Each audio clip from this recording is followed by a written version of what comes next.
90-കൾക്ക് ശേഷം നിരവധി തിരിച്ചടികളും തകർച്ചകളും നേരിടേണ്ടി വന്ന ഇടത് രാഷ്ട്രീയത്തിൻ്റെ കരുത്തുറ്റ തിരിച്ചുവരവാണോ സമീപകാല തിരഞ്ഞെടുപ്പ് ഫലങ്ങൾ? Sri Lanka, US, Canada, Australia.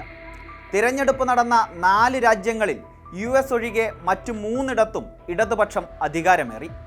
ശ്രീലങ്കയിൽ മാർക്സിസ്റ്റ് കക്ഷിയായ ജനതാ വിമുക്തി പെരുമനയുടെ നേതൃത്വത്തിലുള്ള നാഷണൽ പീപ്പിൾസ് പവറിൻ്റെ സ്ഥാനാർത്ഥിയായിരുന്ന അനുരകുമാര ദിസനായകെ ലങ്കയുടെ പ്രസിഡന്റായി.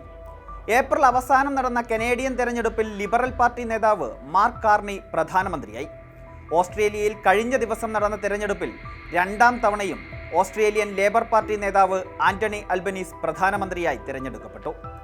ഇടതു രാഷ്ട്രീയം അവസാനിച്ചെന്ന വിധിയെഴുത്തുകളെ പൊളിച്ചെഴുതുകയാണ് ഈ തിരഞ്ഞെടുപ്പുകൾ. ലോകം ഇടതുപക്ഷത്തിൽ ഇപ്പോഴും പ്രതീക്ഷ വയ്ക്കുന്നുവോ? വലതുപക്ഷം പിടിമുറുക്കിയ 21ാം നൂറ്റാണ്ടിലും ഇടതുപക്ഷ വിജയങ്ങൾ സൂചിപ്പിക്കുന്നത് എന്താണ്? US തെരഞ്ഞെടുപ്പിൽ തീവ്ര വലതുപക്ഷക്കാരനായ ഡൊണാൾഡ് ട്രംപ് അധികാരത്തിലേക്കെത്തിയതോടെ സാമ്പത്തികവും രാഷ്ട്രീയപരവുമായ വലിയ വെല്ലുവിളികൾ നേരിട്ട പല രാജ്യങ്ങളുണ്ട്. അതിലൊന്നാണ് USൻ്റെ അയൽ രാജ്യം കൂടിയായ കാനഡ. താരിഫ് വർധനവും കാനഡയുടെ അസ്തിത്വത്തെ ചോദ്യം ചെയ്യുന്ന ട്രംപിൻ്റെ നിലപാടുകളും കാനഡയിലുണ്ടാക്കിയ രാഷ്ട്രീയ ചലനങ്ങളാണ് ലിബറൽ പാർട്ടിയെ വീണ്ടും അധികാരത്തിലെത്തിച്ചത് എന്നതിൽ സംശയമില്ല.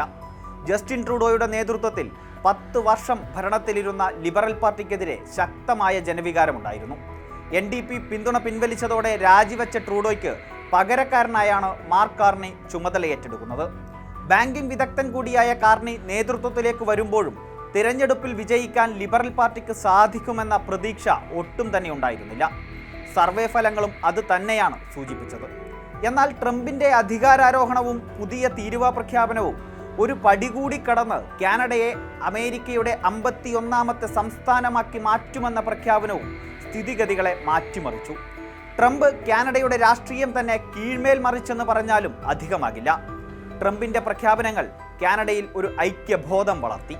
അതിനുമപ്പുറം തീവ്ര വലതുപക്ഷത്തെ നേരിടാൻ വലതുപക്ഷമായ കൺസർവേറ്റീവ് പാർട്ടി മതിയാകില്ലെന്ന് കനേഡിയൻ ജനത ചിന്തിച്ചു കാണണം. ഇതോടെ പ്രധാനമന്ത്രി കസേര സ്വപ്നം കണ്ട പിയർ പോളിയേവിന് അടിപതറി. തീവ്ര വലതുപക്ഷക്കാരനായ ട്രംപിനെ നേരിടാൻ വലതുപക്ഷക്കാരനായ പിയർ പോളിയേവിനേക്കാളും അദ്ദേഹത്തിൻ്റെ പാർട്ടിയായ കൺസർവേറ്റീവ് പാർട്ടിയേക്കാളും നല്ലത് ഇടതുപക്ഷക്കാരനായ മാർക്ക് കാർണിയും അദ്ദേഹത്തിൻ്റെ പാർട്ടിയായ ലിബറൽ പാർട്ടിയുമാണ് എന്ന് കനേഡിയൻ ജനത തീരുമാനിച്ചു. ലോകത്തെ ഇടതുപക്ഷ രാഷ്ട്രീയക്കാർ നിരന്തരം പറയുന്ന കാര്യമാണ് തീവ്ര വലതുപക്ഷത്തെ നേരിടാൻ ഇടതുപക്ഷത്തിനേ കഴിയൂ എന്നത്. കനേഡിയൻ തിരഞ്ഞെടുപ്പിലൂടെ അത് ഒരിക്കൽ കൂടി തെളിയുന്നു. ഇടതുപക്ഷത്തിന് പ്രതീക്ഷ നൽകുന്ന മറ്റൊരു തിരഞ്ഞെടുപ്പ് ഫലമാണ് ഓസ്ട്രേലിയയിലേത്. 3 വർഷങ്ങൾ കൂടുമ്പോൾ തിരഞ്ഞെടുപ്പ് നടക്കുന്ന വളരെ ചുരുക്കം രാജ്യങ്ങളിലൊന്നാണ് ഓസ്ട്രേലിയ. കഴിഞ്ഞ ദിവസമാണ് ഓസ്ട്രേലിയയിൽ തിരഞ്ഞെടുപ്പ് നടന്നത്. 2022 മെയ് 23-ന് അധികാരമേറ്റ ഓസ്ട്രേലിയൻ ലേബർ പാർട്ടിയുടെ ആന്റണി അൽബനീസ് 3 വർഷത്തിനിപ്പുറം വീണ്ടും അധികാരത്തിലെത്തി. ആന്റണി അൽബനീസിന്റെ നേതൃത്വത്തിലുള്ള ഇടതുപക്ഷ ലേബർ പാർട്ടി 77 സീറ്റുകൾ ഉറപ്പിച്ചാണ് അധികാര കസേരയിലെത്തിയത്. LGBTQ അവകാശങ്ങൾ, കാലാവസ്ഥാ വ്യതിയാനം, സാമൂഹിക ക്ഷേമം തുടങ്ങിയ വിഷയങ്ങളിലെ അൽബനീസിന്റെ ഇടതുപക്ഷ കാഴ്ചപ്പാടോടെയുള്ള സമീപനങ്ങൾ ഓസ്ട്രേലിയൻ ജനത അംഗീകരിച്ചു. ഈ 2 രാഷ്ട്രങ്ങളിലും അധികാരത്തിലെത്തിയത് ഇടതുപക്ഷമാണെന്ന് പറയുമ്പോഴും അത് കമ്മ്യൂണിസ്റ്റ് പാർട്ടിയാണ് എന്ന് തെറ്റിദ്ധരിക്കരുത്. അത് ഇടത് സമീപനമുള്ള പാർട്ടികളാണ്.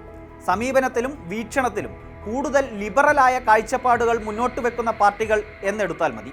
പക്ഷേ ശ്രീലങ്കയിൽ അധികാരത്തിലേറിയ ജനതാ വിമുക്തി പെരുമന മാർക്സിസ്റ്റ് ലെനിനിസ്റ്റ് കാഴ്ചപ്പാടുകളിൽ പ്രവർത്തിക്കുന്ന പാർട്ടി തന്നെയാണ്. ഇടതുപക്ഷ രാഷ്ട്രീയത്തിന് നഷ്ടപ്പെട്ടു പോയ പ്രതാപത്തിലേക്ക് പതിയെ തിരികെ നടക്കാൻ പ്രചോദനമാകുന്നതാണ് വിവിധ രാജ്യങ്ങളിലെ ഈ വിജയങ്ങൾ. സങ്കുചിതവും ജനവിരുദ്ധവും മനുഷ്യത്വ വിരുദ്ധവുമായ കാഴ്ചപ്പാടുകളും സമീപനങ്ങളുമായി തീവ്ര വലതുപക്ഷം ഭീഷണി ഉയർത്തുന്ന ഇടങ്ങളിലെല്ലാം ജനങ്ങൾ വിശാല ഇടതുപക്ഷത്തിൽ പ്രതീക്ഷ വയ്ക്കുന്നുവെന്നത് ഒരു ലോക യാഥാർത്ഥ്യമാണ്. അക്കാര്യത്തിൽ ഇടതുപക്ഷ വിശ്വാസികൾക്ക് ആശ്വസിക്കാം. പലപ്പോഴും അടിപതറിയിട്ടുണ്ടെങ്കിലും നിഷ്കാസനം ചെയ്യപ്പെട്ടിട്ടുണ്ടെങ്കിലും ഇടതുപക്ഷ വിശ്വാസികൾക്ക് ശുഭാപ്തി വിശ്വാസം നൽകുന്ന ഇത്തരം ചില കാര്യങ്ങളും ലോകത്ത് സംഭവിക്കുന്നുണ്ട്.